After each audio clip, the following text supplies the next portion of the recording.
প্রিয় দর্শক বন্ধুরা, উঠে আসছে 2016 এসএলএসটি থেকে ব্রেকিং খবর আপডেট।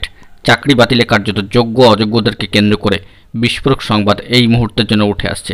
কমিশনের বা কী বার্তা থাকছে অবশ্যই ভিডিওর মধ্যে সবটা তুলে ধরার চেষ্টা করছি, তাই সিরিয়াস ও আর্জেন্ট ভিত্তিতে এই ভিডিওটা কিন্তু আপনাদের জন্য ক্রিয়েট করতেই হচ্ছে।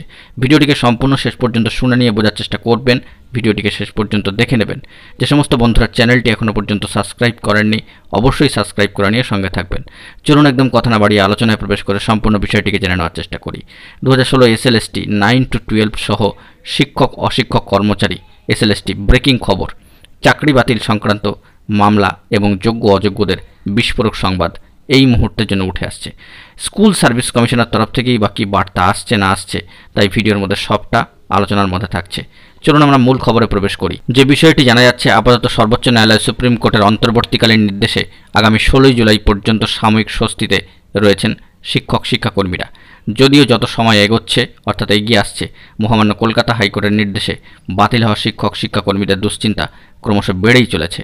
চাকরি হারানো অথচ যোগ্য শিক্ষক শিক্ষাকর্মী বলে দাবি করা একাংশদের মতে স্কুল সার্ভিস কমিশন অর্থাৎ এসএসসি যেভাবে বারবার তাদের অবস্থান বদল করছে তাতে তারা একেবারেই কিন্তু স্বস্তিতে নেই।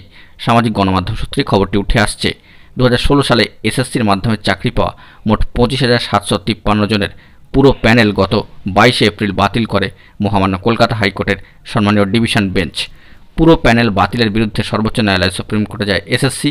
তার দাবি যে সেবার প্যানেল থেকে 5,253 জনের বেআইনি নিয়োগের কথা ইতিমধ্যেই হাইকোর্টকে হলফনামা পেশ করে জানিয়েছেন তারা। এসএসসির দাবি, পুরো প্যানেল কীভাবে বাতিল করল মহামান্য কলকাতা হাইকোর্টের ডিভিশন বেঞ্চ? একটা প্রশ্নচিহ্ন উঠছেই। মহামান্য কলকাতা হাইকোর্টের রায়ের বিরুদ্ধে সর্বোচ্চ ন্যায়ালয় সুপ্রিম কোর্টে মামলা করেছে ওই প্যানেলে থাকার যোগ্য বলে দাবি করা শিক্ষক ও শিক্ষাকর্মীরা। সুপ্রিম কোর্টে ইতিমধ্যে মামলাটি দুবার শুনানি হয়েছে। সর্বশেষ শুনানিতে সুপ্রিম কোর্ট মহামান্য কলকাতা হাইকোর্টের নির্দেশে স্থগিতাদেশ দিয়ে জানিয়েছেন যে 16 জুলাই পর্যন্ত এর পরবর্তী শুনানি হবে। ততদিন পর্যন্তই প্যানেলে থাকা শিক্ষক ও শিক্ষাকর্মীদের চাকরি বহাল থাকবে। যোগ্য বলে দাবি করা শিক্ষক সম্মানীয় মৌমিতা সরকার মহাশয় বলছেন যে আমরা উদ্বিগ্ন, 16 জুলাই সুপ্রিম কোর্টের শুনানির দিকে তাকিয়ে আছি। এসএসসির ওপরে খুব একটা ভরসা করতে পারছি না, তারা বারবার নিজেদের অবস্থান বদল করছেন।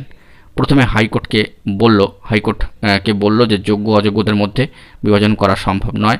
তারপর সর্বোচ্চ ন্যায়ালয় সুপ্রিম কোর্টে মামলা করে বলল যে যোগ্য এবং অযোগ্যদের বিভাজন সম্ভব। সম্মানীয় শিক্ষক শিক্ষিকা মহাশয়দের বক্তব্য যে যোগ্যদের তালিকা প্রমাণসহ দিতে হবে, কারণ যোগ্যদের তালিকার মধ্যে যদি ফের কোনো অযোগ্য প্রার্থী ঢুকে থাকে এবং সেই তালিকা নিয়ে পরবর্তীকালে কেউ যদি ফের চ্যালেঞ্জ করেন তখন সেটা কিন্তু আবার বিচারাধীন হয়ে যাবে।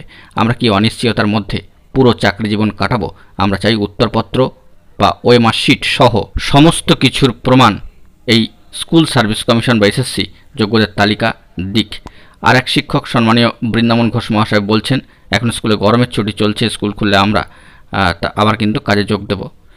যেরকম আগে ক্লাস করাতাম সেরকমই করব, তবে ফের এসএসসি অফিস অর্থাৎ সল্টলেকের আচার্য সদন অভিযান করার কথা বলছেন তারা, ভাবনা চিন্তার মধ্যে রাখছেন। সেই সঙ্গে যোগ্যদের তালিকা স্বচ্ছতার সঙ্গে প্রকাশ করার দাবি নিয়ে ডেপুটেশন দেওয়া হবে বলেও কিন্তু শিক্ষক শিক্ষাকর্মীরা জানাচ্ছেন। বিষয়টি বিচারাধীন বলে স্কুল সার্ভিস কমিশন কোনো মন্তব্য করতে বিষয়ে রাজি হননি। অর্থাৎ বুঝতেই পারছেন যে আগামী 16 জুলাই পর্যন্ত এই মামলা কিন্তু রয়েছে এবং পরবর্তী ক্ষেত্রে উক্ত দিনে কী ধরনের শুনানি হয় না হয় সেদিকে কিন্তু তাকিয়ে থাকবে সকলেই। দেখা যাক পরবর্তী ক্ষেত্রে কি গুরুত্বপূর্ণ খবর আপডেট উঠে আসে। আপাতত এই পর্যন্তই যা সামাজিক গণমাধ্যমের সূত্র ধরে বেরিয়ে আসলো।